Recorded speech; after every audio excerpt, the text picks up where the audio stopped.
सबसे पहले हमारा अप्रोच क्या होना चाहिए?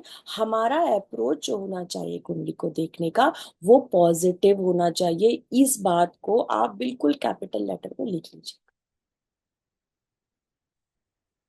क्योंकि अगर, ये मेरा मानना है, हो सकता है कई लोग इस बात से सहमत ना, लेकिन अगर आप जिस भी नेटिव की कुंडली को पॉजिटिव एटीट्यूड के साथ लेकर चलोगे, आपकी मदद ईश्वर स्वयं करेगा, स्वयं करेगा। एज एन एस्ट्रोलॉजर, उसके हॉरोस्कोप को रीड करने के लिए और उसको रेमेडी बताने के लिए।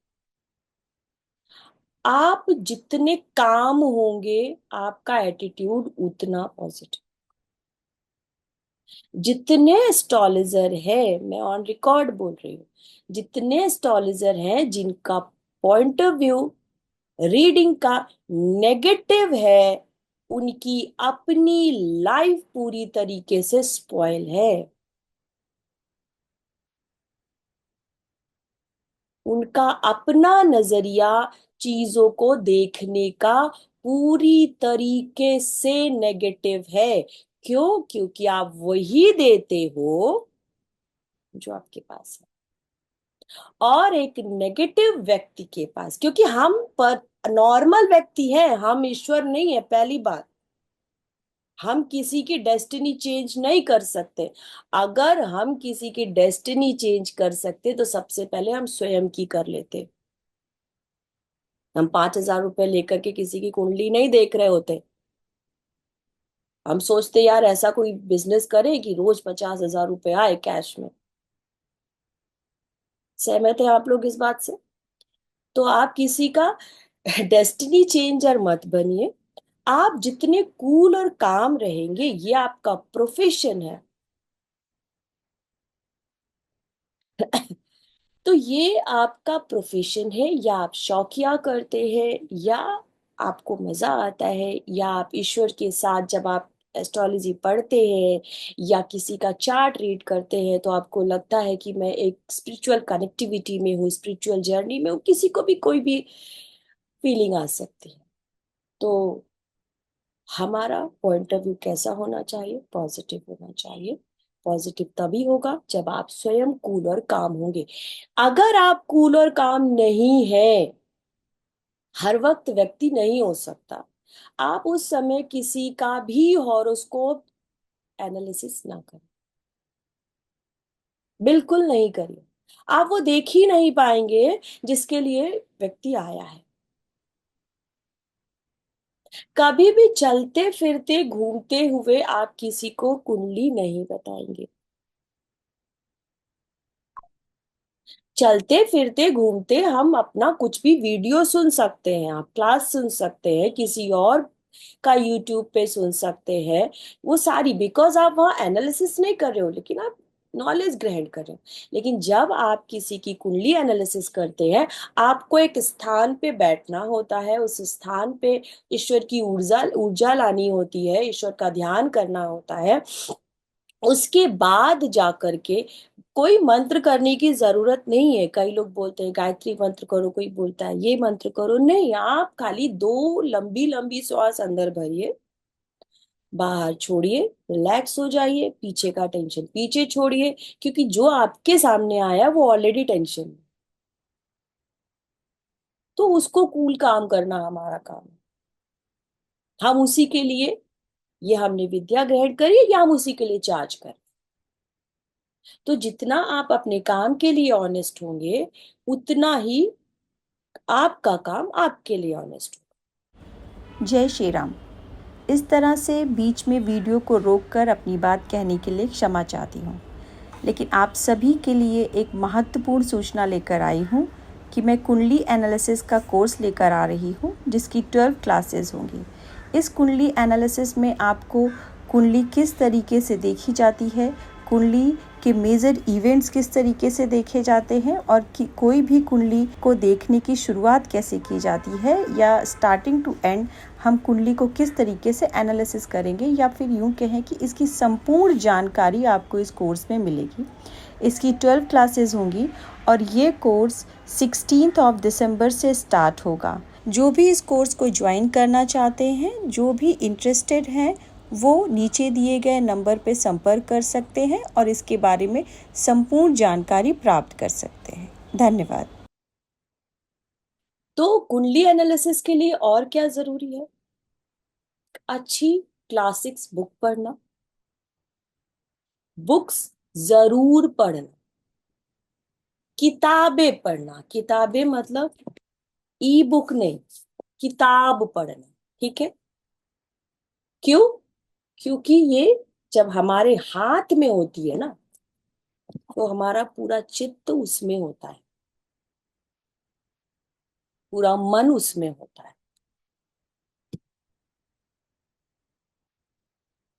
और क्या करना? प्रैक्टिस करना। जितने सूत्र आपने पढ़ लिए हैं उनकी प्रैक्टिस करना।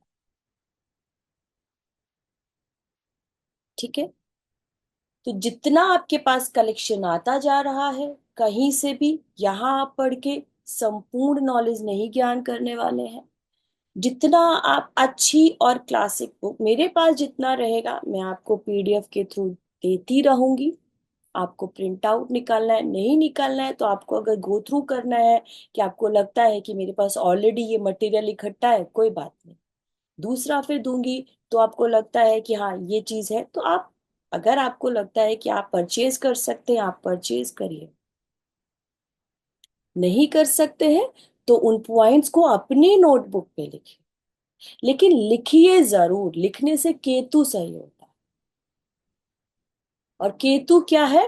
केतु ऑकल्ट का ग्रह है, ऑकल्ट का ग्रह नहीं है एक्चुअली। केतु को ऑकल्ट का ग्रह आजकल थोड़ा फैंसी लगता है इसलिए बोलते हैं। केतु उन सारी छुपी हुई रहस्यात्मक चीजों का है। केतु आपके पास्ट का है। तो जितना आप लिखेंगे, एकाग्रता का ग्रह है केतु। 8 नंबर की राशि केतु की होती है। 8 नंबर क्या है? वृश्चिक राशि है। धरती के नीचे छुपी हुई रहस्यात्मक चीजें, मिस्टीरियस चीजें, गुप्त चीजें, जिनको पाने के लिए आपको आइसोलेट होना होता है, रिसर्च करना होता है, एकांत में जाना होता है। 12वीं नंबर राशि में केतु, 12वें भाव में केतु क्या होता है? मोक्ष प्राप्त करता है। इसका मतलब समझिएगा, 12वें भाव में मोक्ष नहीं प्राप्त करता। केतु को समझने के लिए 12वां भाव जो होता है वो आइसोलेशन का भाव होता है, अकेलेपन का भाव होता है। जहां, अच्छा, आइसोलेशन और प्लस वहीं से हमारा प्लेस, जो पर्सनल प्लेस होता है, हमारा बेडरूम। और 12वां भाव गुरु का घर, 12वां भाव गुरु का घर। तो 8 नंबर राशि में और 12वें भाव में केतु को बहुत बड़ा स्थान दिया गया है। तो अगर आपको कुंडली के रहस्यों को समझना है तो लिखने की, पढ़ने के साथ साथ जो भी आपने पढ़ा है उसे आप चाहे सूत्र में लिखिए, चाहे आप उसको चार्ट में बना करके समझिए।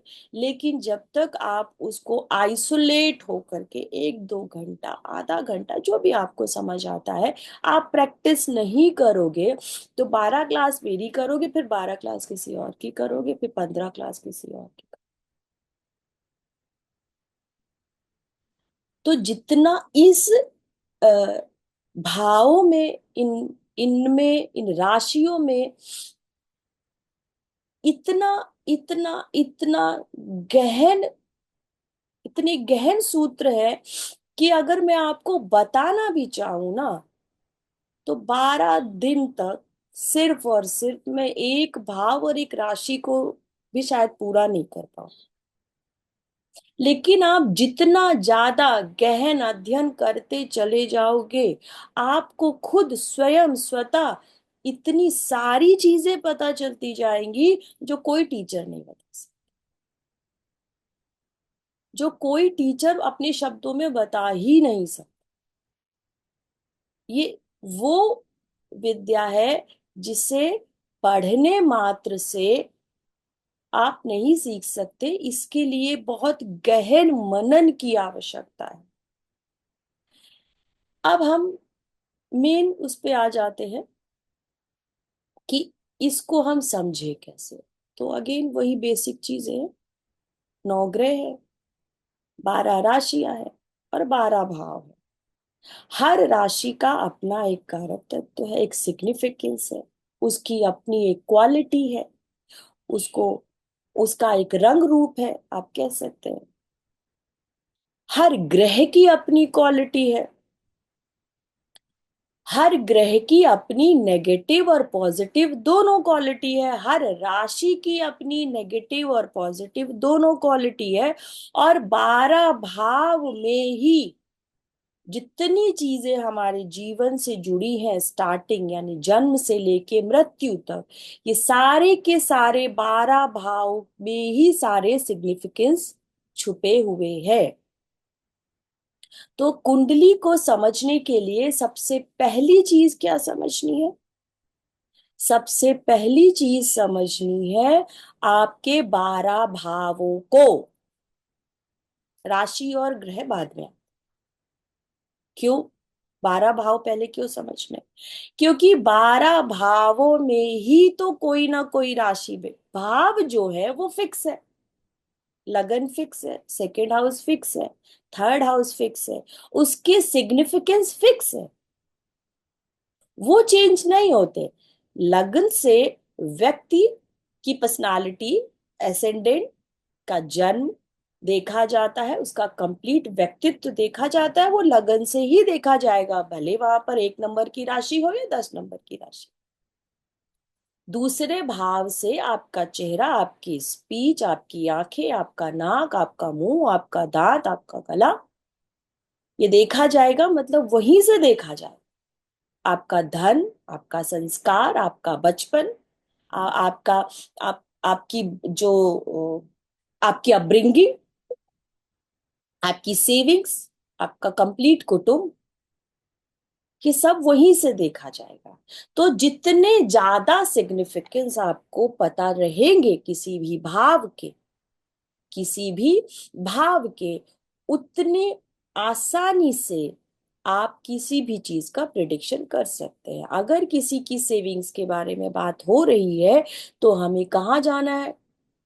जंप मार के दूसरे भाव को ही देखना, पहले भाव को देखना, फिर आ जाते हैं उसमें पड़ी हुई राशि।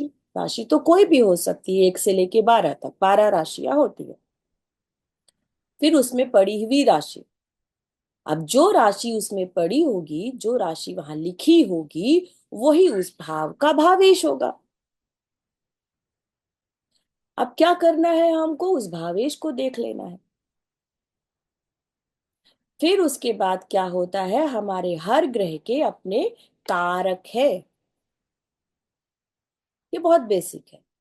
लेकिन प्रॉब्लम क्या है, हम इन्हीं बेसिक चीजों को छोड़ देते हैं और फिर ये सोचते हैं कि कुछ नया हो। नहीं, पूरी की पूरी कुंडली आप भाव, भावेश और कारक पर ही टिकी है। पूरी की पूरी कुंडली एनालिसिस आप डिविजनल चार्ट बाद में देखिए, D9 भी बाद में देखिए। लग्न कुंडली अगर आपको देखनी है, भाव, भावेश, कारक, शुभ शुभ प्रभाव, अशुभ प्रभाव, शुभ ग्रह, अशुभ ग्रह, शुभ कर्तरी, पाप कर्तरी, यही है मोटा मोटा, यही है। अब इन चीजों को हम कैसे समझेंगे, मैं आपके साथ एक और ऑलरेडी मैंने आप लोगों को 23 पेजेस का एक PDF भेजा है। आज मैं जितना आपको बोल रही हूँ या मैं जितना PDF आपको यहाँ पे बताऊंगी, मैं रोज नहीं बताऊंगी। आपका काम रहेगा कि जो भी पीडीएफ मैंने भेज दिया है वो आप पढ़ के आएंगे। उसमें जो नहीं आ रहा होगा वो आप क्लास से पहले पूछ लेंगे। जो पीडीएफ में नहीं समझ में आ रहा होगा वो आप क्लास से पहले पूछ लेंगे। और जो मैं पढ़ा रही हूं वो क्लास के बाद। बीच में कोई नहीं, कुछ भी क्वेश्चन नहीं करेगा, क्योंकि मैंने ये सोचा है कि मैं जितना ज्यादा से ज्यादा हो सकता है आप लोगों को चार्ट पे चीजें दिखाऊंगी। तो अगर आप लोग पीडीएफ पढ़ के नहीं आएंगे तो मैं कुछ बोल रही होंगी तो हो सकता है आपको वो चीज नहीं पता हो, फिर हमारा टाइम वेस्ट होगा और आपका लॉस होगा। क्योंकि जब तक आप प्रैक्टिकली कुछ नहीं करेंगे तब तक नहीं सीख पाएंगे, ये मेरा मानना है। और मेरा तरीका भी यही है कि मैं सिखाऊं आपको प्रैक्टिकल चीजों पे, कि किस तरीके से प्रैक्टिकल चीजें आप लगाओगे तब आप समझोगे कि कुंडली कैसे दे। जय श्री राम। इस तरह से बीच में वीडियो को रोककर अपनी बात कहने के लिए क्षमा चाहती हूँ, लेकिन आप सभी के लिए एक महत्वपूर्ण सूचना लेकर आई हूँ कि मैं कुंडली एनालिसिस का कोर्स लेकर आ रही हूँ, जिसकी 12 क्लासेस होंगी। इस कुंडली एनालिसिस में आपको कुंडली किस तरीके से देखी जाती है, कुंडली के मेजर इवेंट्स किस तरीके से देखे जाते हैं, और कि कोई भी कुंडली को देखने की शुरुआत कैसे की जाती है, या स्टार्टिंग टू एंड हम कुंडली को किस तरीके से एनालिसिस करेंगे, या फिर यूँ कहें कि इसकी संपूर्ण जानकारी आपको इस कोर्स में मिलेगी। इसकी 12 क्लासेस होंगी और ये कोर्स 16 दिसंबर से स्टार्ट होगा। जो भी इस कोर्स को ज्वाइन करना चाहते हैं, जो भी इंटरेस्टेड हैं, वो नीचे दिए गए नंबर पे संपर्क कर सकते हैं और इसके बारे में संपूर्ण जानकारी प्राप्त कर सकते हैं। धन्यवाद। जो मैंने आपको बताया अभी कि हमें क्या देखना है, तो सिग्निफिकेंस ऑफ प्लैनेट, प्लैनेट का सिग्निफिकेंस क्या होता है, कैरेक्टरिस्टिक्स ऑफ साइन, साइन यानी कि जो आपका किसी भी भाव में, यानी 1 से लेके 12 तक जो भी आपकी राशियां है उनका कैरेक्टरिस्टिक्स क्या है। 1 नंबर की राशि कैसी होती है, 2 नंबर की राशि कैसी होता है, सिग्निफिकेंस ऑफ भाव, nature of planet, nature of भाव, नेचर ऑफ भाव, ठीक है। मीनिंग ऑफ कंजंक्शन, एस्पेक्ट और प्लेसमेंट, इनका मतलब आपको पता होना चाहिए कि इनका मतलब कंजंक्शन क्या होता है, एस्पेक्ट क्या होता है, प्लेसमेंट क्या होता है। मतलब एक कुंडली को एनालिसिस करने के लिए बेसिक चीजें जो है वो हमें पता होनी चाहिए। Meaning of retrogression, combust, planetary war, दो ग्रहों के बीच में कंजंक्शन जो होता है वो दो ग्रहों की युति होती है। वो भी मैं आपको बताऊंगी, दो ग्रहों की युति को हम कैसे समझेंगे। प्लेनेटरी वॉर कैसे समझेंगे। प्लेनेटरी वॉर होता है जब दो ग्रहों के बीच में 1 डिग्री या उससे कम के बीच में डिफरेंस हो। एक 1 डिग्री का मतलब, मान लीजिए कोई प्लेनेट 20 डिग्री पर है और दूसरा 19 डिग्री पर है, दूसरा 19 डिग्री पर है। ऐसे एग्जैक्ट 19 और 20 पे नहीं होगा। कहने का अर्थ यह है कि दोनों के बीच में 1 डिग्री से ज्यादा का अंतर ना हो, तब वो कंजंक्शन या युति नहीं कहलाएगा, वो प्लेनेटरी वॉर कहलाएगा, दोनों ग्रहों के बीच में युद्ध। ठीक है। फिर 64th नवमांश, 22nd रेशकान, 85th द्वादशांश और सर्प ग्रेशकान। डिविजनल चार्ट्स, डिविजनल चार्ट्स मतलब मान लीजिए आप विवाह के लिए देख रहे हैं, तो विवाह के लिए आपने लग्न कुंडली देखा, फिर आपने D9 कुंडली देख लिया। संतान के लिए आप देख रहे हैं तो संतान के लिए आपने लग्न कुंडली देखी, फिर D7 देखा। इस तरीके से उससे रिलेटेड आपके डिविजनल चार्ट, डिफरेंट दशा सिस्टम, दशा सिस्टम बहुत सारी है लेकिन हम यहाँ जो पढ़ने वाले हैं वो विंशोत्तरी दशा को पढ़ेंगे। तो पहले क्या होता है, हाउ टू एनालाइज अ कुंडली। आपको ये सारी चीजें एक पेपर पे लिखनी आनी चाहिए, पता होनी चाहिए। किसी भी भाव को कैसे देखेंगे या किसी भी चीज को कैसे देखेंगे, इन चीजों के बगैर आप आगे नहीं बढ़ सकते। फिर क्या आ जाता है, व्हाट टू एनालाइज, हमें एनालाइज क्या करना। सबसे पहले जैसे मैंने बोला कि आप नेटिव की क्वेरी पर फोकस करिए। अगर नेटिव का क्वेश्चन विवाह को लेकर है, अगर नेटिव का क्वेश्चन विवाह को लेकर है, तो आपको क्या देखना है? सबसे पहले सप्तम भाव देखना होगा। सप्तम भाव में पढ़ने वाले ये सारी चीजें, ये जो हमने पीछे इस स्लाइड में पढ़ी है, ये सारी चीजें पता होनी चाहिए। सप्तम भाव से रिलेटेड, या मान लीजिए स्टडी का की बात है, या प्रेम की बात है, या संतान की बात है, ये सारी की सारी चीजें पंचम भाव से देखी जाए। तो पंचम भाव पे हमारा फोकस होना चाहिए कि पंचम भाव की स्थिति क्या है, पंचम भाव के लॉर्ड की स्थिति क्या है, उस पर पंचम भाव या भावेश या पंचम भाव का कारक। अब अगर मान लीजिए हम एजुकेशन की बात करते हैं, तो कारक दूसरा होगा, यानी जुपिटर और मरकरी होगा। प्रेम की बात करेंगे तो कौन हो जाएगा? वीनस हो जाएगा, और मरकरी हो जाएगा। मरकरी फ्रेंडशिप का कारक है। संतान की बात करेंगे तो जुपिटर हो जाएगा। तो कारक यानी भाव तो सेम रहेगा, लेकिन कारक अलग अलग क्वेश्चन में आपके बदलते चले जाएंगे। फिर आपको क्या देखना है? आपको देखना है उसके स्टैटिक्स प्रॉमिस। ठीक है, मैं आपको बताऊंगी स्टैटिक प्रॉमिस क्या होते हैं, डायनेमिक प्रोमिसेस।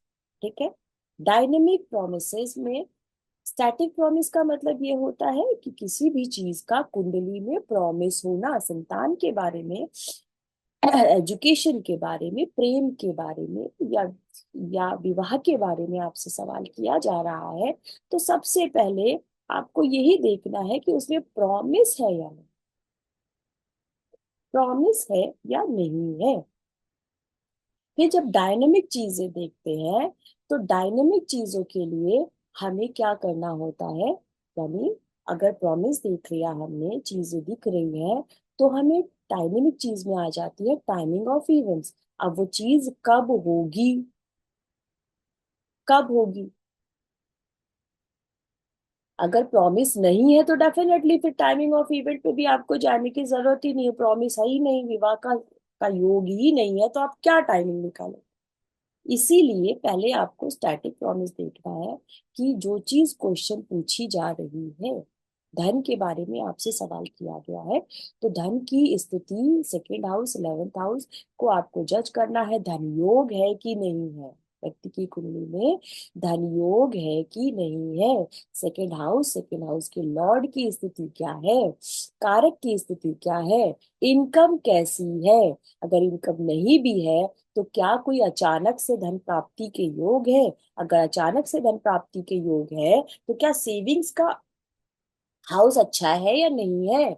सेविंग का अगर हाउस अच्छा नहीं है, मान लीजिए अचानक से धन प्राप्ति तो हो गई, लेकिन ये जरूरी नहीं है कि जो आपको अचानक से धन प्राप्ति हुई है उसकी आप सेविंग भी कर सकते। तो एक सवाल में बहुत सारी चीजें छुपी होती है। तो हमने क्या देख लिया? फिर डायनेमिक प्रॉमिस देख लिया। स्टैटिक पैरामीटर्स हमें कहाँ से देखने हैं? स्टैटिक चीजें हमें कहाँ से देखनी है? प्रोमिसेस कहाँ से देखने हैं? D1 चार्ट से और डिविजनल चार्ट से। जो भी, जिस भी क्वेश्चन से रिलेटेड, जिस भी भाव से रिलेटेड हमारा क्वेश्चन रहेगा, वो D1 चार्ट में देखेंगे, और उसी से रिलेटेड डिविजनल चार्ट पे भी हम उसकी स्टडी करेंगे। और डायनेमिक पैरामीटर में क्या आ जाएगा? डायनेमिक पैरामीटर में आ जाता है टाइमिंग ऑफ इवेंट। तो टाइमिंग ऑफ इवेंट हम कैसे निकालते हैं? दशा से। किसी भी व्यक्ति के जीवन में घटने वाली घटना कब घटेगी, ये सिर्फ दशा ही बता सकती है। योग आपकी कुंडली में कभी नहीं बता सकते हैं कि ये चीज आपको मिलेगी या नहीं मिलेगी। योग कुंडली में ये बताते हैं कि कुंडली की स्थिति क्या है, लेकिन अगर मान लीजिए वो आपके जीवन में उस ग्रह की दशा ही नहीं आई, तो वो योग कुंडली में धरे के धरे रह जाते हैं, उनका कोई भी अर्थ नहीं होता है। वैसे मैंने कहा कि अगर आपको फेयर प्रॉमिस नहीं दिख रहा है, फेयर प्रॉमिस नहीं दिख रहा है, बच्चे का प्रॉमिस नहीं दिख रहा है, विवाह का प्रॉमिस नहीं दिख रहा है, अचानक से धन प्राप्ति का प्रॉमिस नहीं दिख रहा है, आपको कोई माथापच्ची की जरूरत नहीं है कि आपको जाकर के डिवीज वहां पे टाइमिंग ऑफ इवेंट्स और ट्रांजिट कोई मतलब नहीं। सबसे पहले हमें चार्ट में प्रॉमिस का देखना आना चाहिए। ठीक। अब उसके बाद 12 भाव जो है वो हमें क्या बताते हैं, या इनका एक छोटा, ये देखिए ये जो मैंने यहाँ 12 लाइंस लिखी है, यहाँ इनका अर्थ यही है कि ये जर्नल एनालिसिस, वो भाव जिस चीज को बता रहा है, किसी भी भाव का भावेश, किसी भी हाउस का जो हाउस लॉर्ड होता है, यानी मान लीजिए आपके फर्स्ट भाव में असेंडेंट में 11 नंबर की राशि आती है, 11 साइन आता है, तो उसका भावेश कौन हो गया, लॉर्ड कौन हो गया, सैटर्न। तो सैटर्न आपका लग्नेश हो गया। सेकेंड हाउस में फिर क्या आ जाएगी, 12 नंबर की 12 साइन आ जाएगा, तो उसका लॉर्ड कौन हो जाएगा, जुपिटर। तो वो जुपिटर या वो शनि जो रहेगा, जिस भी भाव का स्वामी रहेगा, वो उस भाव के सिग्निफिकेंस कैरी करके चलेगा, वो उस भाव के सिग्निफिकेंस कैरी करके चलता है। वो जिस भी भाव में जाएगा, उस भाव में वो सिग्निफिकेंस भी जाएंगे। कैसे, प्लेसमेंट ऑफ लग्न Lord gives your area of interest through out your life. लग्न लॉर्ड मतलब आप स्वयं, सब कुछ सारा जो तामझाम है ये लग्न के लिए ही है। तो लग्न लॉर्ड जो है वो जहां भी जाएगा, जिस भी भाव में जाएगा, उस भाव से रिलेटेड उसका इंटरेस्ट हमेशा रहेगा। क्योंकि क्या होता है, हम जहां बैठे होते हैं, जहां बैठे होते हैं, विराजमान होते हैं, जिस भाव में जाकर के हमारी स्थिति बन जाती है, हमारा सारा का सारा इंटरेस्ट कहाँ होगा, वही होगा जहां बैठेंगे। या तो उसको गंदा करेंगे या तो साफ करेंगे, दो ही चीजें हैं। और गंदा और साफ नहीं करेंगे तो न्यूट्रल, यही 3 कंडीशन होती है ग्रह की। या तो वो अच्छा करेगा या तो बुरा करेगा, या तो वो न्यूट्रल रहेगा, यानी थ्रू आउट जो उसका इंटरेस्ट रहेगा उस भाव से रिलेटेड रहेगा। सेकंड लॉर्ड जहां भी जाएगा वो क्या बताएगा, gives from where one will get sustenance. जहां पर भी वो बैठेगा वो आपको आपकी सस्टेनेंस के बारे में बताएगा कि आपकी सस्टेनेंस कहाँ से आएगी। आप लोग 1 मिनट इन लाइंस को पढ़िए, मैं 2 मिनट के आऊँ।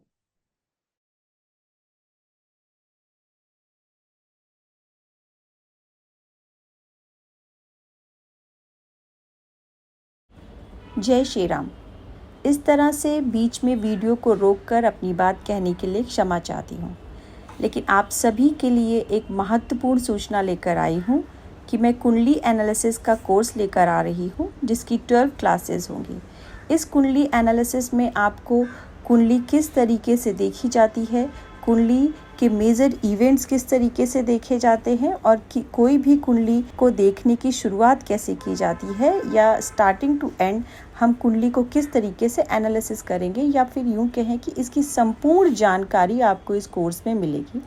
इसकी 12 क्लासेस होंगी और ये कोर्स 16 दिसंबर से स्टार्ट होगा। जो भी इस कोर्स को ज्वाइन करना चाहते हैं, जो भी इंटरेस्टेड हैं, वो नीचे दिए गए नंबर पे संपर्क कर सकते हैं और इसके बारे में संपूर्ण जानकारी प्राप्त कर सकते हैं। धन्यवाद। तो यहाँ पे सस्टेनेंस का मतलब क्या है कि आप किस तरीके से सरवाइव करोगे, आपकी धन संपत्ति कहाँ से कमाओगे। दूसरा भाव क्या है, देखिए ठीक है, दूसरा भाव जो है वो हमारी वाणी का है, तो दूसरे भाव से हम अपनी वाणी को देखेंगे।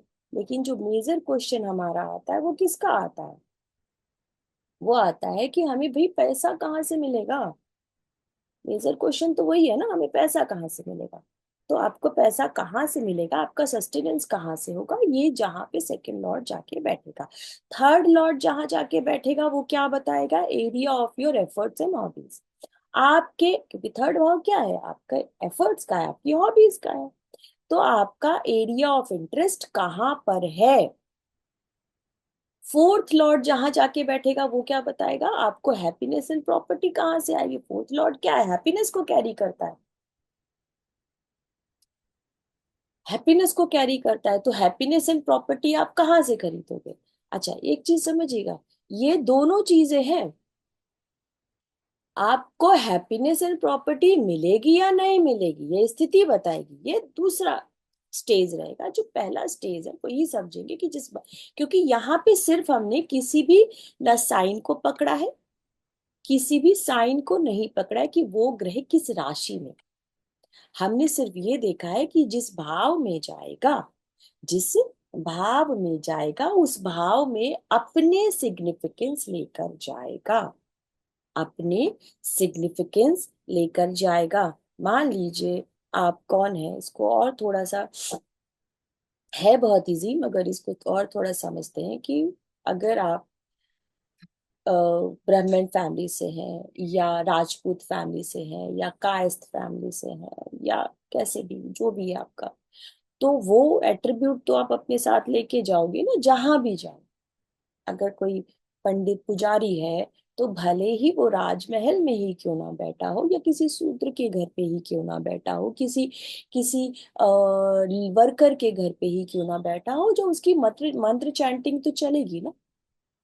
एक राजपूत व्यक्ति चाहे कहीं वैश्य के घर पे ही क्यों ना हो, जो राजपूत होने का जो उसके अंदर गुण है, वो तो वो जहां बैठेगा वो कैरी करके ले जाएगा। ऐसे ही ग्रह अपना जिस भी हाउस का लॉर्ड रहेगा वो अपने सिग्निफिकेंस कैरी करके ले जाएगा। फिफ्थ हाउस का लॉर्ड ये बताता है कि आपकी लर्निंग, एंटरटेनमेंट, नॉलेज, ठीक है, ये सब आप कहाँ, आपको आपको कैसे मिलेगी, कहाँ से मिलेगी, ठीक है, कहाँ से मिलेगी। जैसे फिफ्थ हाउस का लॉर्ड जब फिफ्थ नाइन्थ में बैठ जाए या फिर कहाँ बैठ जाए, 12वें में बैठ जाए, तब हम क्या बोलते हैं कि भाई आपकी एजुकेशन बाहर होगी।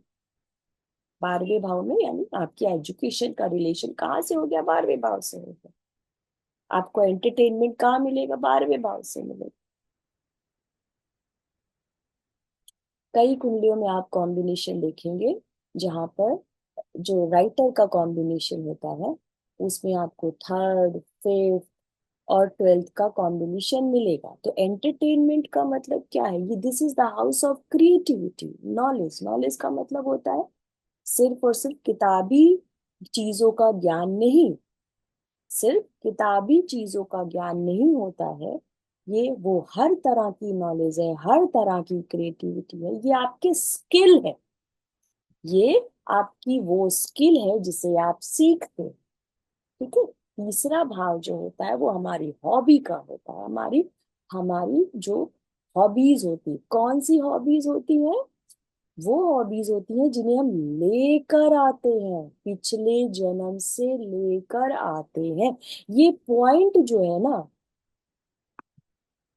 ये जो पॉइंट मैं आपको बोल रही हूँ, ये बहुत इंपॉर्टेंट पॉइंट बोल रही हूँ, समझिएगा इस बात को। क्योंकि क्योंकि तीसरे भाव को अगर आप सिर्फ एफर्ट समझेंगे तो ये एफर्ट का भाव नहीं है, ये वो भाव है जिसे आप पूर्व जन्म की हॉबीज कैरी करके लेकर आप लोग इस पॉइंट को लिखिए और चार्ट पे लगाइए, बहुत फैंटेस्टिक रिजल्ट मिलने वाला है आपको। तीसरा भाव इसीलिए नवे भाव के ठीक सामने है, जहां आपके एफर्ट को खाली एफर्ट समझ के इसको छोटा मत समझिएगा। तीसरे भाव से, भावार्थ भावम का नियम भी आप लोगों को पता होगा, तीसरे से तीसरा ही क्रिएटिविटी बनता है। अर्थात जो आप पिछले, ये हमारा सब कॉन्शियस माइंड होता है, यानी कि वो हार्ड डिस्क जो ना जाने कितने जन्मों से स्टोर की हुई चीजें, अब अपनी हॉबीज को आप स्किल बनाओगे या नहीं बनाओगे वो पंचम भाव बताएगा आपका। आपकी हॉबीज, जैसे कई लोग होते हैं जो जिन्हें गाने का शौक होता है, जिन्हें डांस का शौक शौक होता है, जिन्हें कुकिंग का शौक होता है, सारे शौक आपके तीसरा भाव बताता है और तीसरे भाव का स्वामी बताता है। लेकिन वो हॉबीज आपकी इस जन्म में स्किल बन के उभरेंगी या नहीं उभरेंगी, ये कौन सा भाव बताएगा? पंचम, तीसरे से तीसरे। इसीलिए इसको नॉलेज का भाव बोलते हैं। पहले जहां जहां पर आपकी एजुकेशन, बुकिश एजुकेशन नहीं थी, वहां आपकी तीस पंचम भाव को मंत्रों का भाव बोलते हैं। तो हर किसी को मंत्र, नॉलेज या क्रिएटिविटी, ये सारी की सारी चीजें एक जैसी नहीं आती। पंचम भाव जो है वो आज के समय में सिनेमा का भाव है। तो सिनेमा में भी अगर आप देखते हो अगर आप देखते हो कि व्यक्ति, कोई भी व्यक्ति, actor, actresses, models, directors, what ever, जो भी आप जिसको भी जानते हो, वो सब क्रिएटिविटी में आते हैं। वो कोई टॉप क्लास पे क्यों है और कोई टॉप क्लास पे क्यों नहीं? उनका पंचम भाव पंचमेश तीसरे का संबंध जितना स्ट्रॉन्ग बनेगा, वो व्यक्ति और वो उतनी ज्यादा शिखर पे पहुंचे। ये सब रिसर्च की चीजें हैं कि हमें किसी भी भाव को लाइटली नहीं लेना है कि ये हॉबी हो गई। नहीं, हॉबी ही आपकी स्किल बनती है और स्किल ही आपको धन देता है। पंचम भाव इज व्हाट? लक्ष्मी भाव। फाइनली क्वेश्चन तो हमारा यही आ जाता है ना कि हमको धन मिलेगा या नहीं मिलेगा। तो इसीलिए इन भावों को जितना डेप्थ में समझेंगे, जितना डेप्थ में समझेंगे, हमारे लिए उतना ज्यादा इजी होगा। मैं कोशिश करूंगी आपको जितना डेप्थ समझा सकूं मैं। सिक्स्थ लॉर्ड जहां जाके बैठेगा वो क्या बताएगा? आपका area of dispute, depth, disease और डिसिप्लिन। छठा भाव जो है वो डिसिप्लिन का भाव भी है। हमेशा ऐसा नहीं है कि वो बुरा ही होता है, नहीं। कोई भाव ना अच्छा है ना कोई भाव बुरा है। उसकी प्लेसमेंट, उसका साइन बताता है कि इसकी स्थिति कैसी रहेगी, ये कैसा रिजल्ट देने वाला। मान लीजिए आपका सिक्स्थ हाउस का लॉर्ड सेकंड हाउस में जाके बैठ गया। मान लीजिए आपका सिक्स्थ हाउस का लॉर्ड सेकंड हाउस में जाके बैठ गया। अब आपके जीवन की स्थिति क्या होगी? अब आपके जीवन की स्थिति ये होगी कि आप अपना धन, छठे का स्वामी, आठवें का स्वामी, और कौन?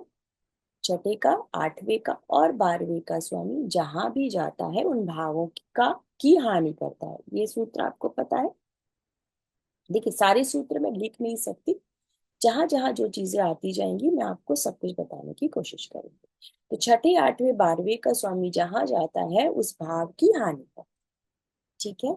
तो मान लीजिए अगर छठे का स्वामी दूसरे भाव में चला गया तो आपको ये क्या बता रहा है कि भाई डेप्ट आपको दूसरे भाव से आएगा।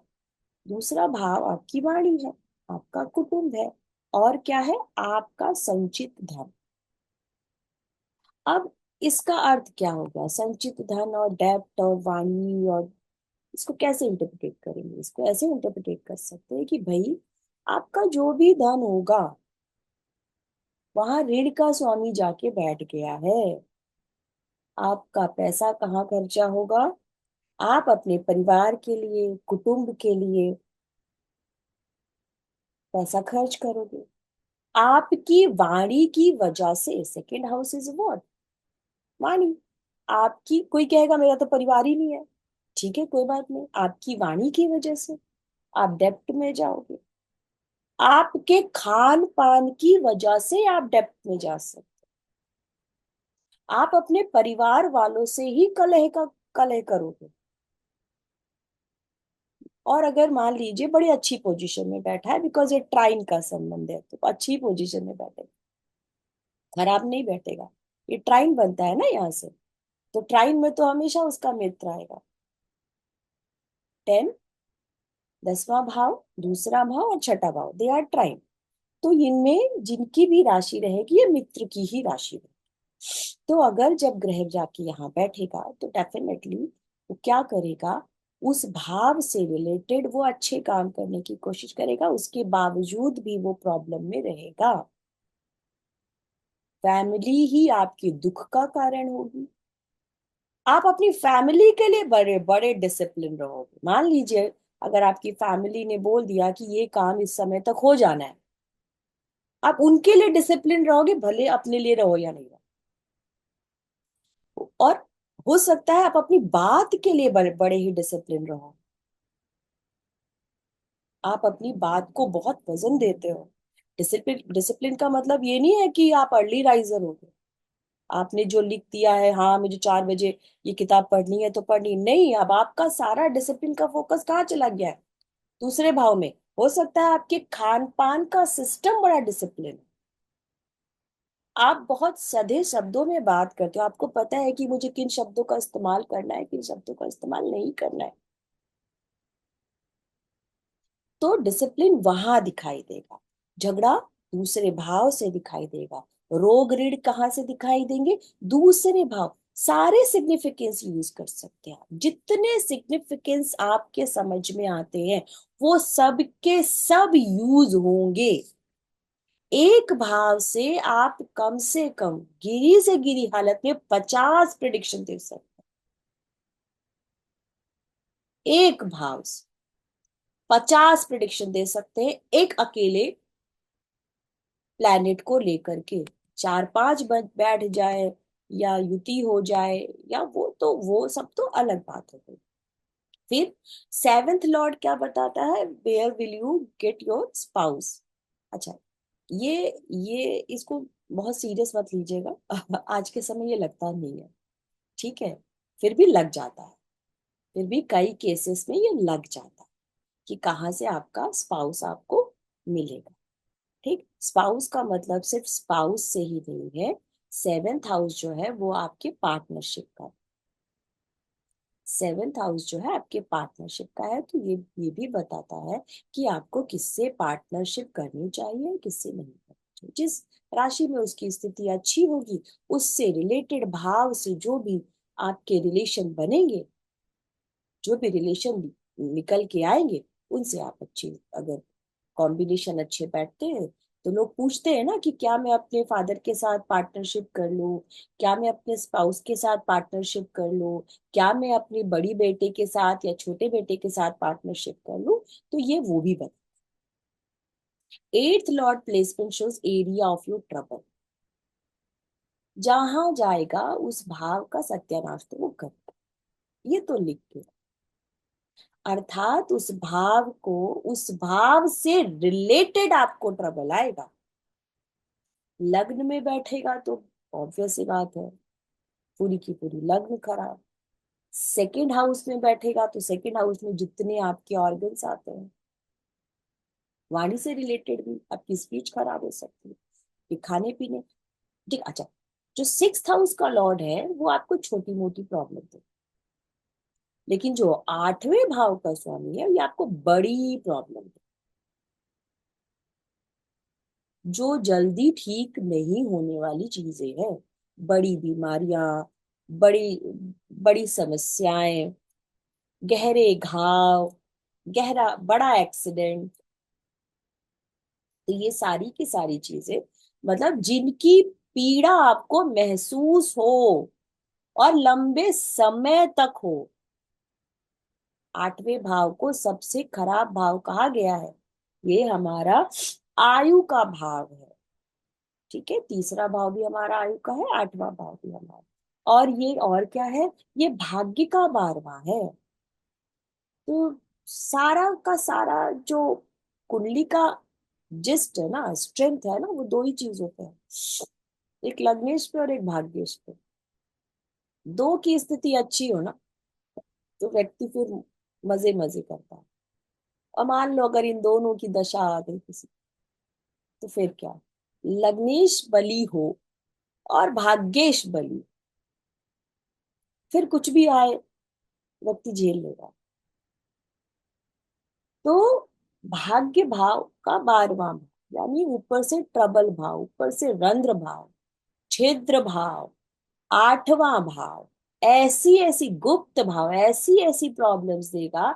सडन प्रॉब्लम देगा विदाउट कैलकुलेशन, आप कैलकुलेशन ही नहीं लगा पाओ। कि मेरे को क्या हो गया, ये कैसे हो गया, ये कब, जैसे एक्सीडेंट होता है ना, हमें पता तो होता नहीं है, हम जा रहे होते हैं आराम से मस्ती में, अचानक से सब खत्म, 1 सेकंड में सब खत्म। या तो डेथ दे देगा, this is the house of death, this is the house of longevity. तो या तो ये आपको बचा देगा, या तो आर या तो पर। तो ये जो 8वां भाव का स्वामी जिस भाव में जाके बैठेगा, उस भाव से रिलेटेड आपके जीवन में ट्रबल आएगा ही आएगा। फिर उसके बाद 9th Lord, area of luck, इसकी तो बात ही नहीं करनी है, तो आपको सब कुछ, जिस भाव में जाके बैठेगा उस भाव से आपको लक मिलेगा। आपके सारे लक की चाबी वही है, आपको बस डिकोड करना आना चाहिए। फिर कोई कहता है मैं तो लकी नहीं हूं, ईश्वर ने कोई ऐसा व्यक्ति ही नहीं बनाया है, क्योंकि सबकी कुंडली में 12 भाव, 12 राशि और 9 ग्रह तो दे ही रखे हैं ना। ऐसा तो है नहीं कि भाई वो अंबानी है तो उनको 13 दे दिए, ठीक है, उनके सर्वेंट है तो उनको 5 ही दिए हैं, मैं थोड़ा पढ़ा रही हूँ अच्छा तो मुझे 6 दे दिए, ऐसा नहीं है। सबको वही दिया है, सबकी कुंडली में लग्नेश है, सबकी कुंडली में भाग्येश। भाग्येश की स्थिति कैसी है वो बताएगा, लेकिन आप अपने, जो लोग बोलते हैं ना रेमेडी रेमेडी, आप यहाँ समझिए रेमेडी कहाँ काम करती है। ये 12 भावों को समझ लेंगे, आपको समझ में आ जाएगा रेमेडी चीज क्या होती है। जहां आपका भाग्येश जाके बैठा है, वो ये कह रहा है कि अगर उस भाव से रिलेटेड आप एक्टिविटी करते हो तो आपका भाग्य जागृत होगा। किसी का जल्दी हो जाता है, किसी का लेट होता है, किसी का कभी नहीं होता। जब उम्र पूरी हो चुकी होती है तब होता है। अब इसका अर्थ क्या है? तो इसका अर्थ ये है कि जैसे आपके जीवन के कर्म रहेंगे, जैसे आपके जीवन के कर्म रहेंगे, डेफिनेटली आपको फिर वही जो हमने बोला ना, प्रॉमिस देखो, वही सारी बातें, प्रॉमिस देखो, फिर टाइमिंग ऑफ इवेंट। भाग्य तो है, व्यक्ति का भाग्य है, भाग्येश मान लीजिए लग्न में जाके बैठ गया, ये 100% बताता है कि व्यक्ति भाग्यशाली है। भाग्य भाव में बैठा हो, पंचम भाव में बैठा हो, इससे फैंटास्टिक सिचुएशन क्या हो सकती है, क्या पोजीशन हो सकती है। लेकिन अब उस भाग्येश की दशा जिसको मिले और अंतर दशा जिसको मिले, इसमें फर्क है ना। व्यक्ति भाग्यशाली है, ठीक, कोई बात, लेकिन भाग्येश की दशा मिलना और अंतर दशा मिलना, इन दोनों में डिफरेंस है। तो जो प्रॉमिस है वो प्रॉमिस तो है, लेकिन टाइमिंग ऑफ इवेंट वो क्या बताएगा, वो हमारी दशा और ट्रांजिट। फिर उसके बाद क्या आ जाएगा, 10th Lord placement is your area of work. 11th Lord placement your wishes and gains. Wishes मतलब, गेन्स मतलब आपकी इच्छाएं। व्यक्ति के अंदर बहुत सारी इच्छाएं, हर तरह की इच्छा। वो भाव जो है, 11th भाव जो है वो इच्छा का भाव है, वो इच्छा का भाव, आपकी डिजायर्स का भाव, आपकी कामनाओं का भाव, काम त्रिकोण है। अब वो आपकी कामनाएं वहां से नहीं पूरी होंगी, 11वें भाव से नहीं। अब आपकी जो कामनाएं हैं, वो कामनाओं को लेकर के उस हाउस के सारे सिग्निफिकेंस लेकर के वो जिस भाव में जाके बैठा है, सबसे ज्यादा कामनाएं इच्छाएं आपकी उसी भाव में है, उसी भाव से रिलेटेड। 4th हाउस में है बड़ा घर, बड़ी गाड़ी, बड़ी चीजें, सुंदर घर, लाविश घर, माता, सुख। चलो बाकी चीजें छोड़ देते, सुख। बड़ा जरूरी नहीं हर किसी के पास बड़ा हो, कि भाई मेरे पास 4 BHK है या बंगलो है या वॉट एवर कुछ। ये पूरी कुंडली को एनालिसिस करते हैं। लेकिन व्यक्ति का जो मेन कोर है वो सुख है। अब वो सुख ही उसकी परम और प्रथम इच्छा है। 5th हाउस है, 5th हाउस में जाके बैठ गया तो आपके देश काल पाल, देश काल पात्र, यहाँ बैठ जाएगा तो ऑब्वियस सी बात है अपने घर को भी देखेगा और प्रबल करेगा। तो प्रेम की इच्छा आपकी प्रबल हो सकती है, क्रिएटिविटी की इच्छा आपकी प्रबल हो सकती है, एजुकेशन की इच्छा आपकी प्रबल हो सकती है, संतान की को लेकर के आपकी सारी इच्छा इतनी प्रबल हो सकती है कि हाँ आपको लगेगा बस कि बस यही पूरा हो राजू जाए। साइलेंट कर लीजिए प्लीज, प्लीज साइलेंट कर लीजिए। कौन कैसे है? बोल रहे तो करूँ। अरे भाई कौन है?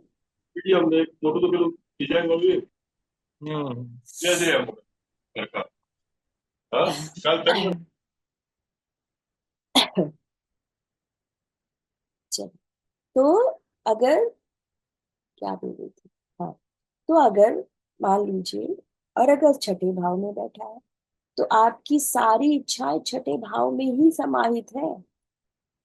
छठे भाव से रिलेटेड जितनी चीजें हैं, आपकी इच्छाएं और गेन, वो सब कुछ आपको वही भाव दे देगा।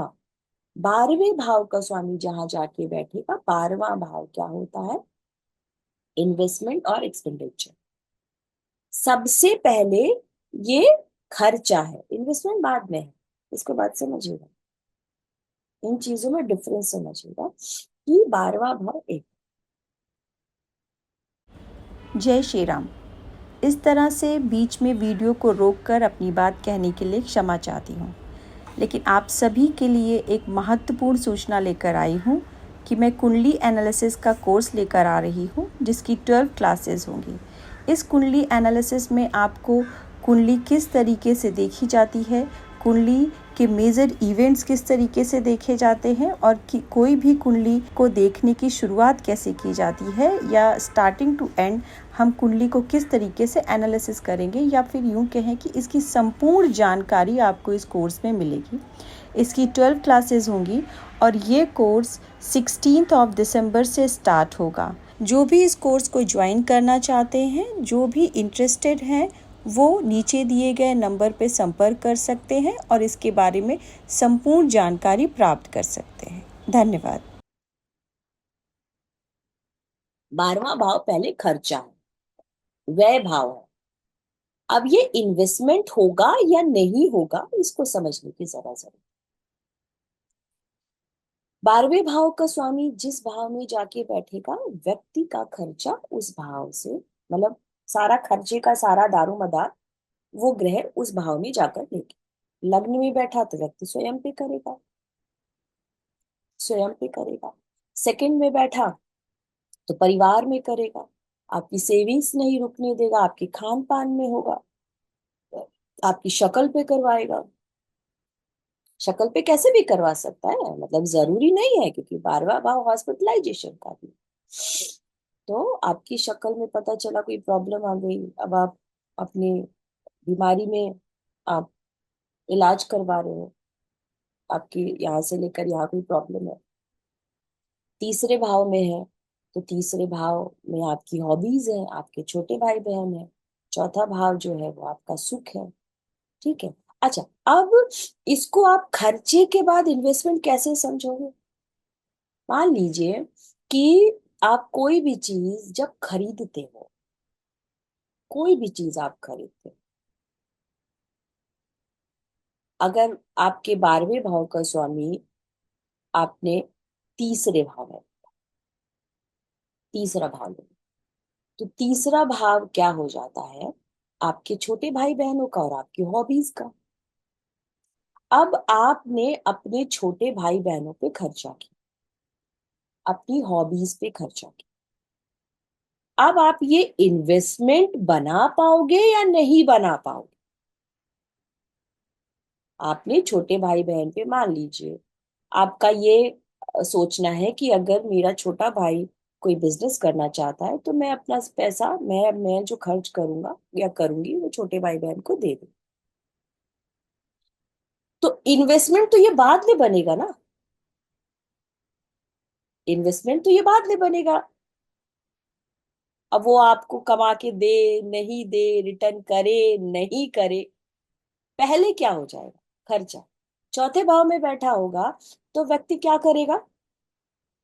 घर खरीदेगा, गाड़ी खरीदेगा, लग्जरी खरीदेगा, चौथे भाव से रिलेटेड जितनी चीजें, होटल भी खरीद सकता है। अब ये पहले इन्वेस्टमेंट है, पहले खर्चा है, पहले खर्चा है। आपने कोई चीज खरीदी तो पहले वो खर्चा होगा, बाद में वो इन्वेस्टमेंट होगा। ये चीज समझ आई? ये चीज इसलिए मैं समझा रही हूं क्योंकि हम दोनों बातों को एक बोल देते हैं। नहीं, बड़ा मतलब थोड़ा सा ज्ञान के अभाव में, या यूं कह लें कि सुन सुन लिया और बोल दिया, ये आदत हो गई है हमारी कि दूसरे भाव का स्वामी 12वें में बैठेगा और 12वें का स्वामी दूसरे में बैठेगा, दोनों का रिजल्ट एक आएगा? नहीं आएगा। 12वें का स्वामी जहां जाके बैठेगा तो पहले वो खर्चा करवाएगा। अब वो खर्चा इन्वेस्टमेंट बनेगा या नहीं बनेगा, या वो खर्चा ही हो जाएगा। दोनों अलग चीजें हैं ना, लॉस होना और इन्वेस्टमेंट होना। कहते हैं ना 12वें का स्वामी आपको रेमेडी करनी है तो एफडी कर दो। अरे कहाँ से एफडी कर दोगे भाई? मान लीजिए वो शत्रु राशि में जाके बैठा है, मान लीजिए वो शत्रु राशि में जाके बैठा, अच्छी पोजीशन में जाके नहीं बैठा और पीड़ित हो गया, फिर काहे का इन्वेस्टमेंट?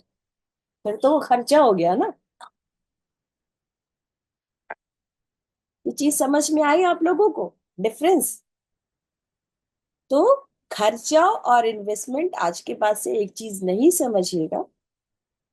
जिस भाव में जाके बैठेगा पहले उस भाव से खर्च करवाएगा, खर्च के बाद वो आपका इन्वेस्टमेंट बनेगा या नहीं बनेगा, दैट इज डिफरेंट थिंग। कि एफडी कर दीजिए, आरडी कर दीजिए, फला कर दीजिए, ये उसकी कुंडली में योग रहेगा या नहीं रहेगा। 12वें का लॉर्ड जितना स्ट्रेंथन होके बैठेगा, जितना स्ट्रेंथन होके बैठेगा, तब जाके आपका इन्वेस्टमेंट जो जो खर्चा है वो इन्वेस्टमेंट में तब्दील होगा। हॉस्पिटलाइजेशन इन्वेस्टमेंट नहीं होता ना, खर्चा होता है ना। अगर आप हॉस्पिटल में पैसा दे रहे हो तो उसको इन्वेस्टमेंट तो नहीं कहेंगे। हॉस्पिटल बनाने में आप पैसा खर्चा कर रहे हो, दैट इज इन्वेस्टमेंट। ठीक है? बोर लगे तो बता दीजिएगा, थोड़ा फास्ट कर दूंगी। ठीक है, चलिए। फिर उसके बाद हम रिलेटिव्स देख लेते। ये हमने मोटा मोटा समझा कि हाउसेस से हमको कैसे देखना है। फिर हमने रिलेटिव्स को पकड़ा कि हमारे हाउस में कौन से रिलेटिव आते हैं। तो पहला भाव जो है वो लग्न है। दूसरा भाव, वहां पे कोई एक रिलेटिव नहीं है, दूसरे भाव में कंप्लीट कुटुंब आ जाता है हमारा। तीसरा भाव हमारे छोटे भाई बहन का होता है। चौथा भाव हमारी मदर का होता है। पंचम जो है वो हमारी प्रथम संतान का है। नवा भाव जो है, सप्तम भाव स्पाउस का है, नवा फादर का है। 11th हाउस हमारे बड़े भाई बहनों का है। अब आप बोलोगे बाकी कहाँ चले गए? अब बाकी कहाँ भी और भी है, सब है। अब आपको इसमें से जिसको देखना है, जिसको भी देखना है, उसको आप लगन बना लीजिए। मान लीजिए ये आपका चार्ट है, तो हमने तीसरे भाव से यहां देख लिया। मुझे अपने छोटे भाई बहन को देखना है, तीसरे भाव में चले जाएंगे। मदर को देखना है, चौथे में चले जाएंगे। हमने अपने संतान को, प्रथम संतान को देखना है, यहाँ चले जाएंगे। हमने अपने फादर को देखना है, नवम में चले गए। स्पाउस को देखना है तो सप्तम में चले गए। बड़े भाई बहन को देखना है, 11वें में। अब अगर आपसे कोई ये कहे कि भाई आप अपने छोटे मौसा मासी को कहाँ से देखोगे, तो इसको लगन बना लीजिए। जैसे हमने अपने लगन को के विद रिस्पेक्ट तीसरे, चौथे, पांचवे, सातवें, नवे को देखा, वैसे ही आप 4th हाउस को लगन बना लीजिए। और 4th के विद रिस्पेक्ट 6th हाउस क्या हो जाएगा? आपके छोटे मौसी मामा का हो जाएगा। ठीक है? अब अगर आपको नानी देखना है तो आपने आपका चौथा हाउस, आपका 4th हाउस, आपकी मदर, तो आपकी मदर का 4th हाउस आपकी नानी हो गई। अब आपको क्या देखना है? आपके आपके चाचा देख, 11वां भाव हमारे हमारे बड़े भाई बहनों का है, और हमारे दोस्तों का भी है, हमारी गुडविल का भी है। तो अगर हमें चाचा को देखना है तो कहाँ से देखेंगे? ये हमारे पिता हो गए, ये हमारे, जैसे हमारे तीसरे भाव से हमने छोटे भाई बहन को देखा था, तो पिता के छोटे भाई बहन चाचा हो गए। ठीक है। तो सारे चार्ट को आप रोटेट करके जिस भी रिलेटिव को आपको देखना है, उस रिलेटिव को आप रोटेट, मतलब उस भाव को आप लग्न बना लीजिए, और उसके विद रिस्पेक्ट अब आपको अब आपको क्या देखना है? अपनी सास को देखो, आपके मदर इन लॉ को देखो। तो मदर, ये आपका स्पाउस हो गया। हमने क्या देखा? ये मेरी मदर हो गई, ये मेरा स्पाउस हो गया। अब इसको, अब मेरी स्पाउस की मदर को देखना है ना, मेरी सास को, तो मेरा स्पाउस ये हो गया। तो 1 2 3 4, 10th हाउस आपका स्पाउस हो गया।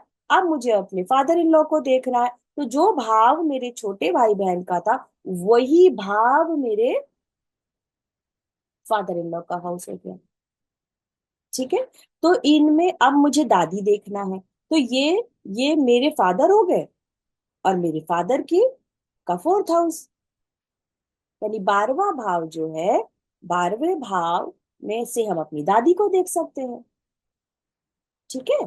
तो इसी तरीके से हम अपने सारे के सारे रिलेटिव्स को देख सकते हैं, और उसी के साथ मतलब भावार्थ भावों का को भी यूज करके उन चीजों की और पुष्टि, इसको और देखने के तरीके हैं, लेकिन देखने के तरीके मतलब जितने हम लेयर अंदर जाते जाएंगे, बट इनिशियल लेवल पे आप किसी को भी देख सकते हैं। एक दशा जब आपकी चल रही होती है, तो खाली वो आपकी दशा नहीं चल रही, वो खाली आपकी दशा नहीं चल रही होती है। अब मान लीजिए 4th हाउस के लॉर्ड की दशा है, यानी शुक्र की दशा है। तो अब ये शुक्र क्या क्या है? शुक्र ये आपके 4th हाउस और 11th हाउस का लॉर्ड है। तो अब इस शुक्र की दशा में कौन कौन से इवेंट्स हो सकते हैं? आपके 4th और 11th से रिलेटेड, यानी आपके 4th आपके कंफर्ट, आपका घर, आपकी गाड़ी, आपका वाहन, आपका इनकम। ठीक है। आपका इनकम, अभी मत देखिए वो कहाँ बैठा है, कुछ मेरा सिर्फ सिर्फ बात पे ध्यान दीजिएगा कि ये आपका चतुर्थ से रिलेटेड सारी घटनाएं हो सकती हैं, इस भाव से रिलेटेड जितने सिग्निफिकेंस है। 11th से रिलेटेड सिग्निफिकेंस है। अब आपको क्या, अगर इसी समय कोई ये बोले कि आपके चाचा जी से रिलेटेड, आपके बड़े भाई से रिलेटेड इवेंट, ये आपके माता का, ये सॉरी, ये आपकी संतान का 12वां है, तो ये आपके संतान के 12वें भाव से रिलेटेड, ये आपके छोटे भाई का धन भाव है, तो छोटे भाई का धन भाव उससे रिलेटेड। तो एक समय में ये आपके पिता का अष्टम भाव है, तो पिता के अष्टम से रिलेटेड। ठीक है। ये आपके पिता का, ये आपकी माता का अष्टम भाव है, ये आपके पिता का अष्टम और आपके माता का अष्टम, इससे रिलेटेड घटनाएं हो सकती। तो जब एक दशा चल रही होती है, तो उसी दशा से हम मल्टीपल चीजें कैसे प्रिडिक्ट करेंगे? मल्टीपल चीजें कैसे प्रिडिक्ट करेंगे? वो इस तरीके से कर पाएंगे जब हमको house significance her point of view में पता चलेंगे कि भाई इस समय ये चीजें, इनसे रिलेटेड चीजें होंगी, और वो होती ही होती हैं। इसमें कोई इफ एंड बट नहीं है कि भाई ऐसा नहीं होगा, ऐसा होगा। जिसके छोटे भाई बहन नहीं होंगे उसकी नहीं होगी। देश काल पात्र, अगेन देश काल पात्र, ऐसे तुरंत बोल देने की जरूरत नहीं है कि भाई क्या आपके बुआ, छोटी बुआ या चाचा, ठीक है, से रिलेटेड कोई चीज है, तो बोलेगा मेरे मेरे तो फादर ही अकेले। तो हमें इस बात की जानकारी भी होनी चाहिए, पूछना भी चाहिए। तो अगर वो बोलता है, व्यक्ति नेटिव बोलता है कि हाँ भाई मेरी बुआ है या मेरे चाचा है, तब आप उस चीज को देख के आपको लगता है कि कोई, अच्छा, वही 11वां भाव आपके आपके संतान का स्पाउस है। मान लीजिए आप ऐसी किसी एज में है जहां आपके संतान के विवाह की बात हो रही है, और ये संतान, चतुर्थ भाव आपके संतान का 12वां है, यानी बेडरूम सुख। तो इसी समय हो सकता है कि आपके संतान के जीवन में कोई पार्टनर आ जाए। तो एक दशा के समय मल्टीपल चीजें आपके जीवन में हो रही है, आपको उन चीजों का पता चल जाता है। ठीक है। उसके बाद फिर क्या आ जाता है? फिर आ जाता है आपको बॉडी के से रिलेटेड पार्ट्स के बारे में पता होना चाहिए। मैं यहाँ क्लियर कर देना चाहती हूँ कि मैं आपको मेडिकल एस्ट्रोलॉजी नहीं पढ़ाने वाली हूँ। मेडिकल एस्ट्रोलॉजी पढ़ाने के लिए पूरे 6 महीने का समय लगेगा, लेकिन मैं आपको काफी हद तक बताने की कोशिश करूंगी कि अ, अगर आपको ये सारी चीजें याद होंगी, याद रहेंगी, तो आप खुद समझ जाओगे कि पहले भाव से कौन से ऑर्गन्स होते हैं, सेकंड भाव में कौन ऑर्गन्स होते हैं। ठीक है। तो आपको काफी चीजें खुद समझ में आने लगेंगी कि हाँ, अगर इस भाव से रिलेटेड कोई भी चीज है तो या तो उससे आपको पीड़ा मिल, अगर वो मेलेफिक इन्फ्लुएंस में है तो पीड़ा मिलने वाली है, बेनिफिक इन्फ्लुएंस में है तो उससे लाभ मिलने वाला है। और अगर ना मैलेफिक है ना बेनिफिक है तो उस हाउस से रिलेटेड वो चीज नॉर्मल रहने वाली। ठीक है। तो ये चीज आपके, जिसको पता है उसके लिए बहुत अच्छी बात है, जिसको नहीं पता है तो वो इस चीज को पढ़ सकता है कि किस भाव से हमारे बॉडी का कौन सा पार्ट देखा जाता है। अच्छा, ये कंप्लीट नहीं है, ठीक है, लेकिन ये काफी कुछ है। और भी बहुत सारी चीजें हैं जो ऐड होती रहती है। फिर उसके बाद मेन एरिया ऑफ कंसर्न, जैसे मैंने बोला कि जब आपको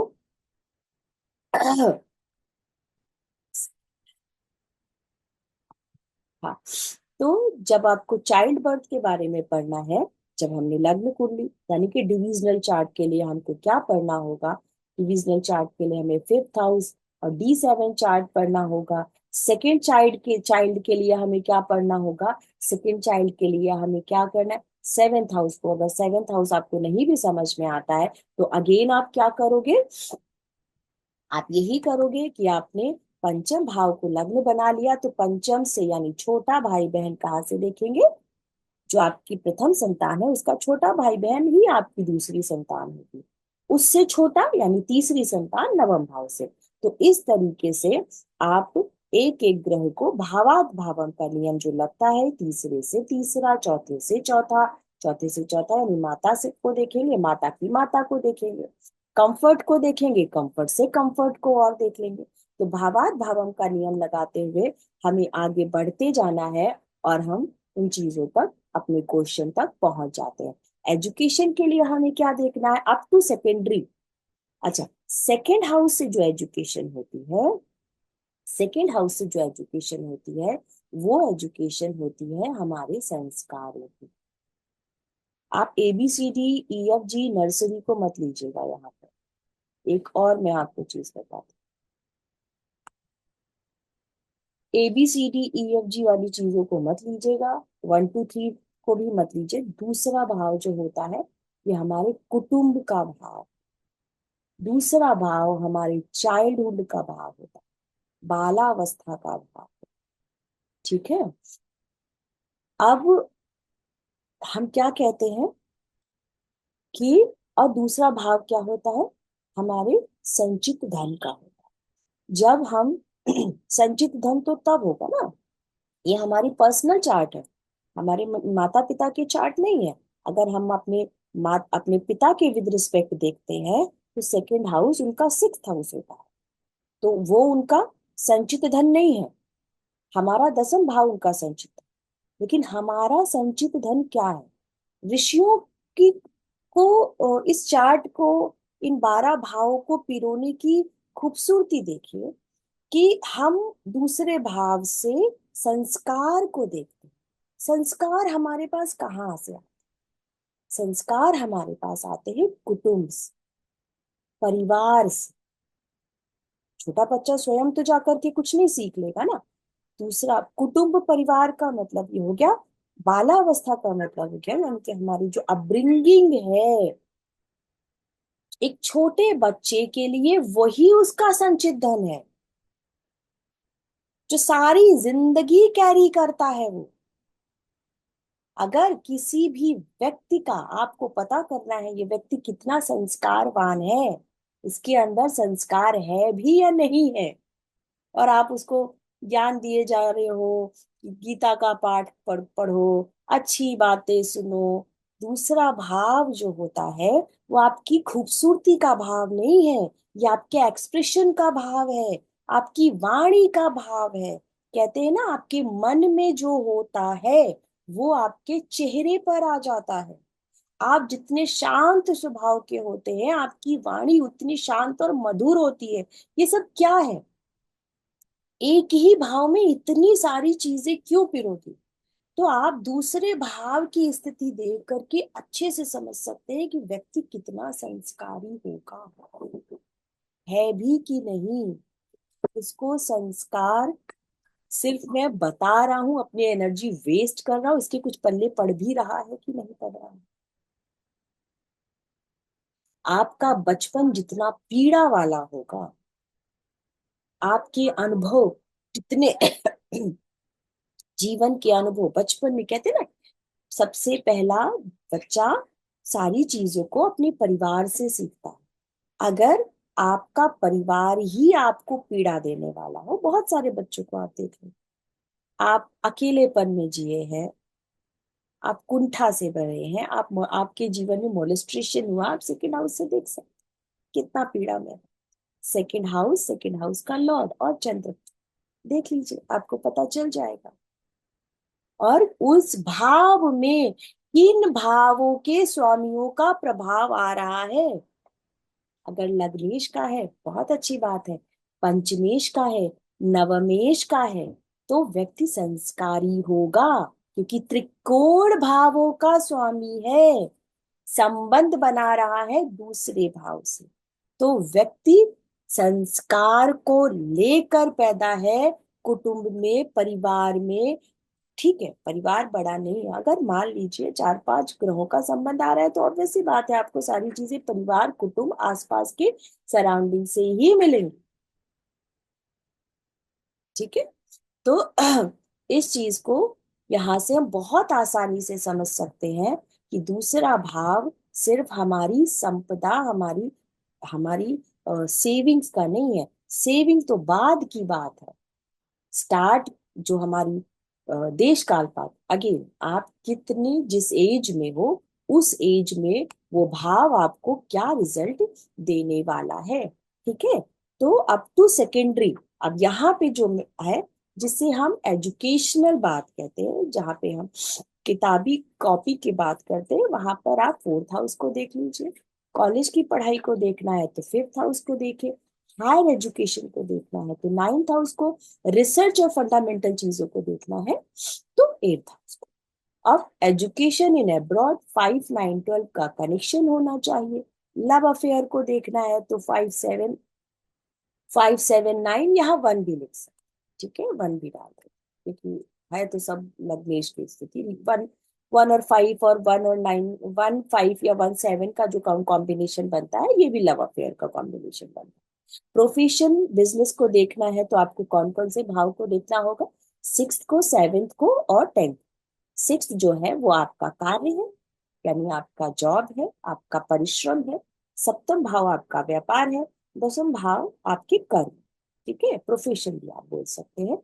और सप्तम भाव दशम का दशम। ठीक है, और छठा भाव दशम का भाग्य, यानी आपका जो प्रोफेशन होगा उसका भाग्य कैसा है। तो 6 7 10।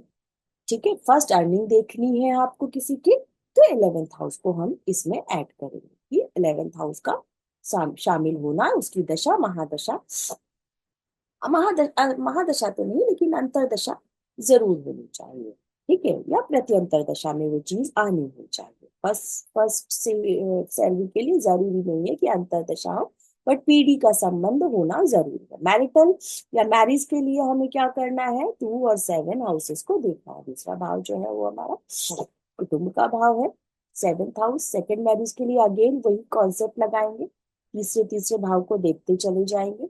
फॉरेन सेटलमेंट के लिए हमें 1 4 और 12th हाउस को देखना है। फर्स्ट हमारा लग्न हो गया, 4th हाउस हमारा घर हो गया, यानी हमारा जो जहाँ पे हम हमारी जन्मभूमि भी आप कह सकते हैं, मातृ स्थान कह सकते हैं। ठीक है, और 12वां भाव, जब इन भावों का संबंध होगा तो फॉरेन सेटलमेंट की बात, यहाँ समझिएगा, फॉरेन सेटलमेंट की बात कही गई है। ठीक है, प्रॉपर्टी की बात करेंगे तो 4 6 12 होगा। फिर यहाँ समझिए वही बात, ये 12th हाउस यानी इन्वेस्टमेंट, आप प्रॉपर्टी हो या व्हीकल हो या लग्जरी हो, फोर्स से रिलेटेड कोई भी चीज हो, सबसे पहले आप इन्वेस्ट, आप पहले क्या करेंगे, खर्च करेंगे, बाद में वो इन्वेस्टमेंट कहलाएगा। छठा भाव क्यों आएगा, चौथा, छठा और 12वीं के बिना आप प्रॉपर्टी इन्वेस्टमेंट नहीं कर सकते हैं। क्यों, क्योंकि जब हम प्रॉपर्टी की बात करते हैं तब हमारा क्या होता है, हमें पेपर्स, डॉक्यूमेंटेशन, आजकल एग्रीमेंट बनता है ना, एग्रीमेंट के लिए हमें लॉयर को हायर करना पड़ता है, रजिस्ट्रेशन ऑफिस जाना पड़ता है। इसीलिए छठे और 12वें का होना, पहले आप अगर आज से पहले की बात होती तो रजिस्ट्रेशन के लिए आपको रजिस्ट्रेशन ऑफिस जाने की बात नहीं होती थी, लेकिन आज के समय आपको रजिस्ट्रेशन ऑफिस जाने की बात होती है, इसीलिए छठे और 12वें का आना बहुत जरूरी होता है। एक मिनट।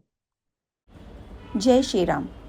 इस तरह से बीच में वीडियो को रोककर अपनी बात कहने के लिए क्षमा चाहती हूँ, लेकिन आप सभी के लिए एक महत्वपूर्ण सूचना लेकर आई हूँ कि मैं कुंडली एनालिसिस का कोर्स लेकर आ रही हूँ, जिसकी 12 क्लासेस होंगी।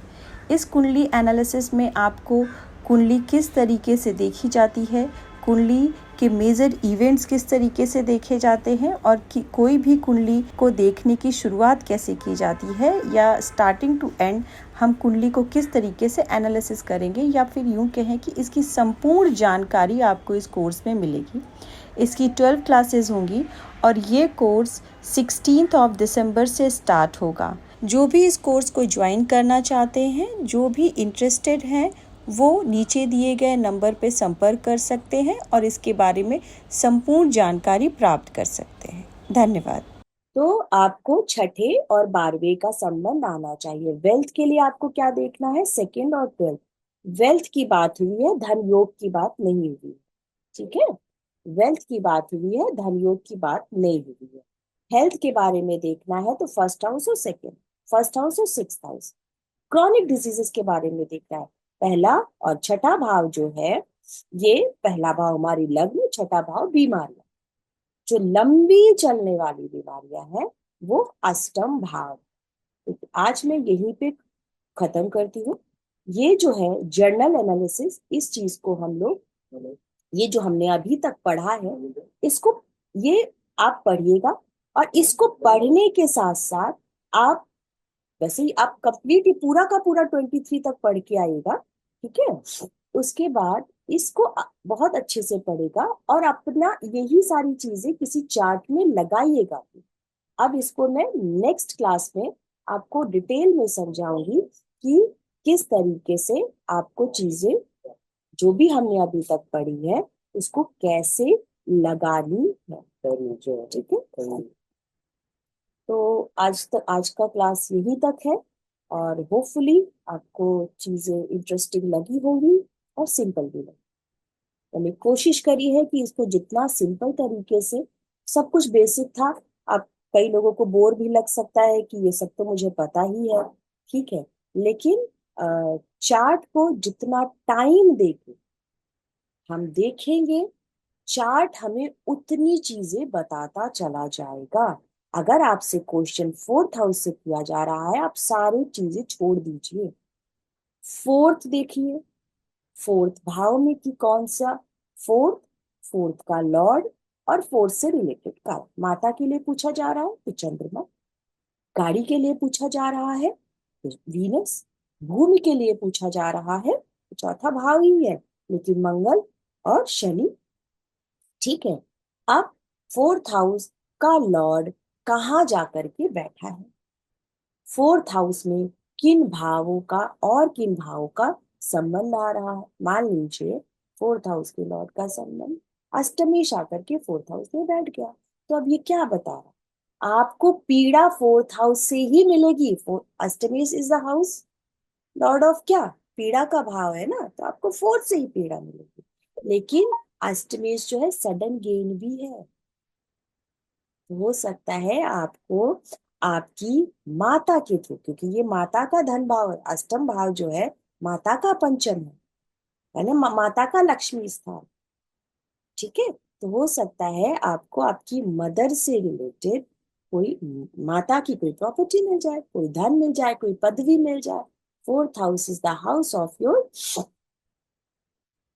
सत्ता सुख, प्रजा सुख, तो लोगों से सुख मिल जाए। ठीक है, तो ये सब चीजें सडन आपको, fourth house is a throne, बहुत सारी चीजें हैं। जितने आप सिग्निफिकेंस याद करते रहोगे, वैसे ही नेटिव के क्वेश्चन के जवाब आप दे दो। ठीक है, चलिए मैं अपनी वाणी को विराम देती हूँ। आप में से किसी को भी कोई क्वेश्चन पूछना है तो पूछ। जय श्री राम। इस तरह से बीच में वीडियो को रोककर अपनी बात कहने के लिए क्षमा चाहती हूँ, लेकिन आप सभी के लिए एक महत्वपूर्ण सूचना लेकर आई हूँ कि मैं कुंडली एनालिसिस का कोर्स लेकर आ रही हूँ, जिसकी 12 क्लासेस होंगी।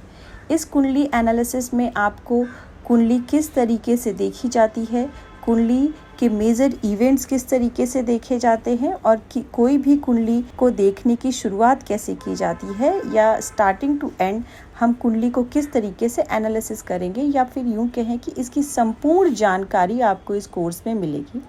इसकी 12 क्लासेस होंगी और ये कोर्स 16 दिसंबर से स्टार्ट होगा। जो भी इस कोर्स को ज्वाइन करना चाहते हैं, जो भी इंटरेस्टेड हैं, वो नीचे दिए गए नंबर पर संपर्क कर सकते हैं और इसके बारे में संपूर्ण जानकारी प्राप्त कर सकते हैं। धन्यवाद।